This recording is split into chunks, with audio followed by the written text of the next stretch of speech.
Hello friends, welcome back to our YouTube channel. तो आज मैं आपको चैप्टर नंबर 4 जो सत्ता का वैकल्पिक केंद्र है उसका एक टॉपिक बताने वाली हूँ, जो कि हमारे 12th क्लास में एडिशनल है, ऐड हुआ है इसी बार। ठीक है, तो ये न्यू टॉपिक है। तो अगर आपने चैप्टर 4 पढ़ा है तो आपको पता होगा कि वो चैप्टर पूरा है किसके ऊपर, सत्ता का वैकल्पिक केंद्र। कि जब दूसरा विश्व युद्ध खत्म हुआ था, उसके बाद शीत युद्ध उसी के बाद स्टार्ट हो गया था। तो 1991 में सोवियत संघ हार गया था और अमेरिका की जीत हुई थी। तो अमेरिका का वर्चस्व जो है पूरी दुनिया में सबसे ज़्यादा दिखा था। तो उसके बाद जो है कुछ देश आए उभर कर, जिन्होंने अमेरिका को टक्कर भी देने की कोशिश की पर उतने सफल नहीं हुए। तो इनमें से कुछ देशों के नाम हैं जो सत्ता का नया केंद्र बन सकते हैं, उसकी कुछ विशेषताएं हैं, तो हमें ये पढ़ना है। तो चलिए शुरू करते हैं। ठीक है, पहला है कि रूस सत्ता का नया केंद्र कैसे बन सकता है, या सत्ता के विकल्प के लिए, सत्ता के ऑप्शन के लिए कैसे आगे आ सकता है। तो देखते हैं। पहला है, पूर्वी यूरोप और मध्य एशिया में रूस दुनिया का सबसे बड़ा देश है आकार में। ठीक है, आपको पता है ना, क्षेत्र में सबसे बड़ा देश कौन है, तो रूस है। ठीक है, और रूस इसका नाम कब पड़ा, जब 1991 में सोवियत संघ का विघटन हो गया। उसके बाद सोवियत संघ का विघटन होने के बाद रूस को वहाँ का उत्तराधिकार बनाया गया, तब से इसको रूस कहा जाता है। ठीक है, अब सेकंड पॉइंट देखते हैं। और आकार में तो क्षेत्रफल के हिसाब से ये सबसे बड़ा देश है, और जनसंख्या के आधार पर ये चौथे स्थान पर आता है। ठीक है, अब सेकंड पॉइंट, रूस का जीडीपी मीन्स सकल घरेलू उत्पाद विश्व में 11वें स्थान पर आता है, 11वें नंबर पे आता है। ठीक है, तीसरा, प्राकृतिक संसाधन और गैस का प्रचुर भंडार है। रूस के पास बहुत सारे नेचुरल रिसोर्सेज है और गैसेस का बहुत बड़ा स्टॉक है। ठीक है, जिसके वजह से वो बाकी देशों को भी जो है टक्कर दे सकता है। फोर्थ पॉइंट,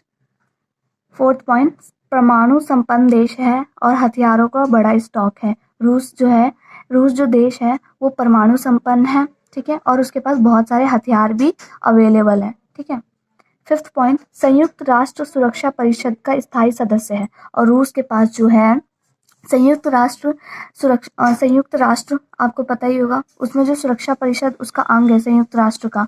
सुरक्षा परिषद में जो है ये स्थायी सदस्य है और इसको वीटो पावर भी मिला हुआ है। ठीक है, और वो जो सुरक्षा परिषद में 5 स्थायी सदस्य हैं, आपको पता होना चाहिए, अमेरिका, ब्रिटेन, फ्रांस, रूस और चीन। ठीक है, तो रूस भी उसमें आता है। अब हम देखते हैं दूसरा हमारा देश है इजराइल।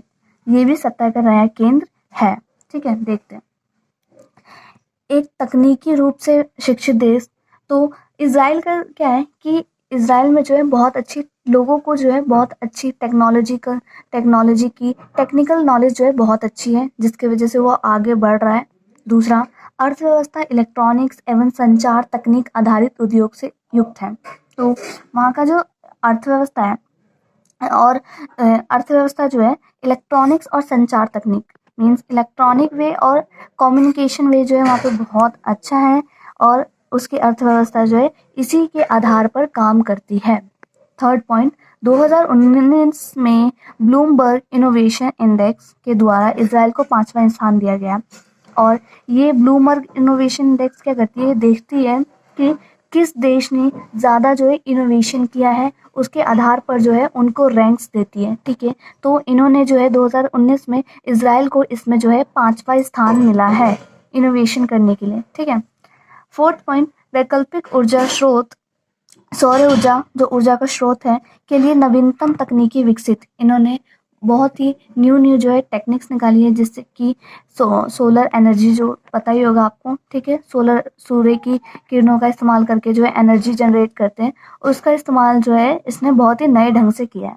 फिफ्थ पॉइंट, रक्षा के क्षेत्र में, खुफिया के क्षेत्र में, विज्ञान और प्रौद्योगिकी में सबसे शक्तिशाली है। ठीक है, तो हमें ये सारे पॉइंट्स जो है इनके याद रखने हैं, और ये इनकी विशेषताएं भी हो सकती है, इनको ताकतवर बनाने की ये उनकी विशेषताएं है, ये उनके पॉइंट्स है। ठीक है, जैसे कि ये सत्ता का नया केंद्र मीन्स अमेरिका को भी टक्कर देने के लिए उभर सकता है और तैयार है।